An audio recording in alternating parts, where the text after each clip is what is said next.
Hi everyone, this is Dr. Chhoda with Ignition Time and welcome to my channel. I really appreciate you being a viewer. I really appreciate you being a subscriber. If you learned something new from this video, please consider clicking the subscribe button.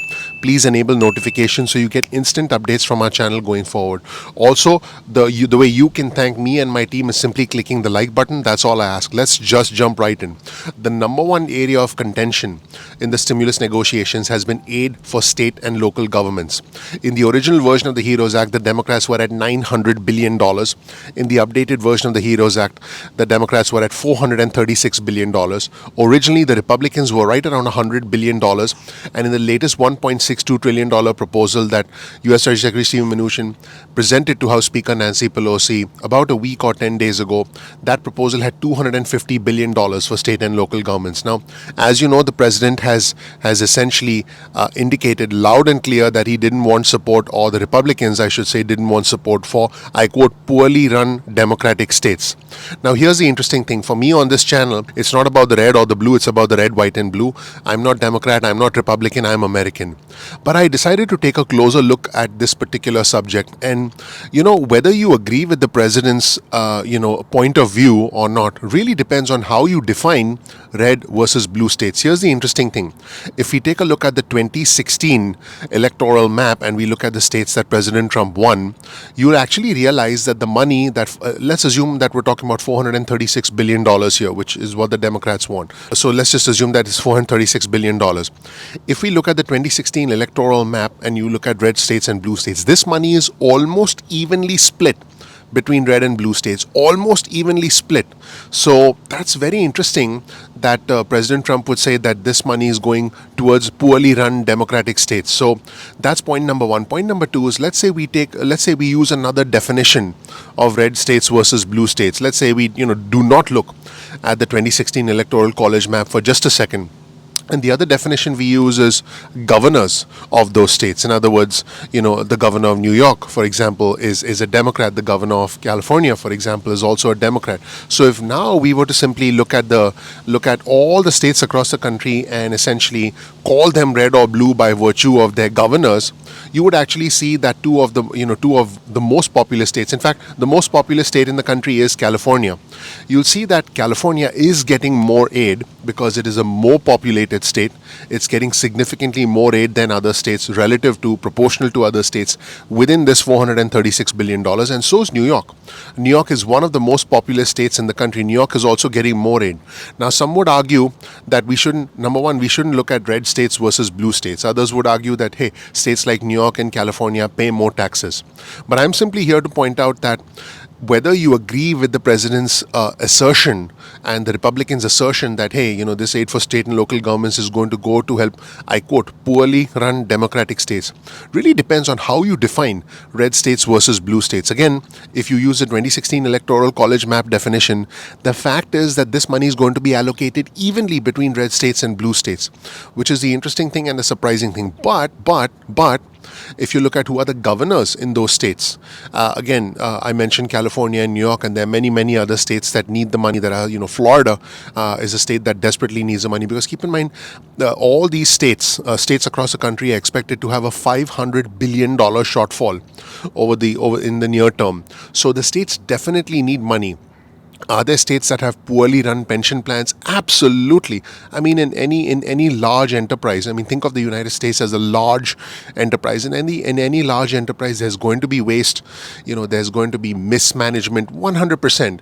In any large organization, there's always going to be that area of, I call it the area of operational inefficiency. That is always going to exist.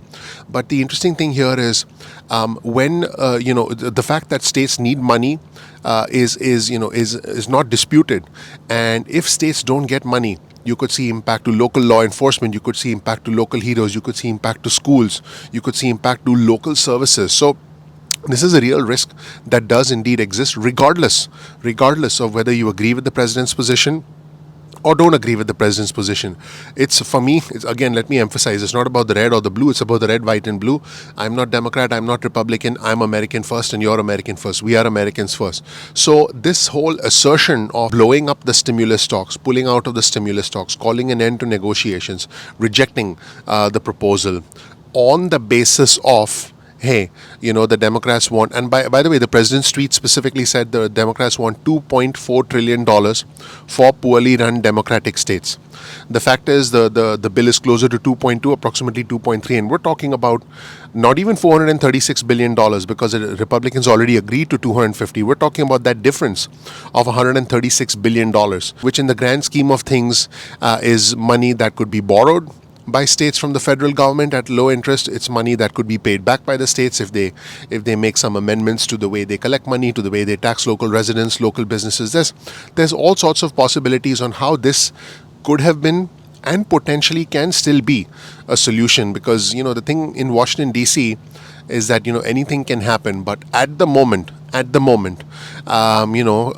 can tell you that this number one area of acrimony, if you will, where states where aid for state and local governments resulted in essentially the president walking away from the negotiations. And now we find ourselves in a situation where pretty much the only thing that's being discussed is a standalone bill. This situation is based on logic that is somewhat subjective. Again, look at the 2016 Electoral College map.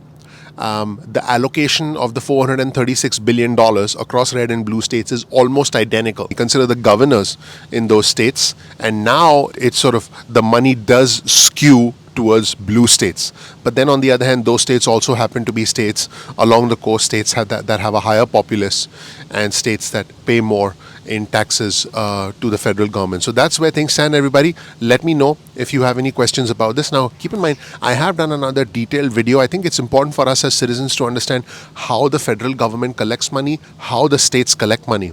So I do think it's important for you to understand how the federal government collects money. I have done another video on how the federal government gets money and spends money. So I definitely think you should check that out. I've also done another video on how states get money and spend money. So I definitely think you should check that out as well. Please check out those videos and let me know what you think in the comment section below. I would really appreciate it, and I'm looking forward to talking to you. Thank you for watching, everybody. My name is Dr. Nitin Chhoda with Ignition Time. I really appreciate you taking the time to watch my video. If you don't know anything about me, please check out my video. I have the fortune, the honor, the privilege of living the American dream. I want to help you live your American dream. You'll learn more about who I am, what my journey has been like, and why you should listen to me. Now, keep in mind, we release videos at 2 p.m. East Coast time most days of the week. That's 2 p.m. East Coast time most days of the week. You can get your cell phone out, send a text message with the word ignition or with the word time to 70,000. That's 70000. This way you'll get added to our SMS alerts list moving forward. You can also get on our email list. Go to ignitiontime.com/alerts. That's ignitiontime.com/alerts to get added to our email list going forward. You can opt out of the SMS list or the email list at any point in time that you want. No problem about that. Now, keep in mind, sometimes YouTube does not send out email notifications or notifications through the YouTube application. So what you can do is simply bookmark youtube.com/ignition time. That's youtube.com/ignition time. This way you can visit our homepage and check out our videos at your own convenience. You're not dependent on YouTube notifications. You can also follow us on Instagram for exclusive content on Instagram. Ignition_time is our Instagram handle. You can also follow us on Twitter. Our Twitter handle is also ignition_time, and you can get real-time breaking news alerts from us on Twitter much faster often than when we release these videos. So that's it. Thank you so much, everybody. I'm looking forward to seeing you in the next episode of Ignition Time. Once again, please remember that we release videos at 2 p.m. East Coast time most days of the week, and more often if we have breaking news and alerts. Thank you so much. I'll see you in the next episode of Ignition Time. Take care. Bye.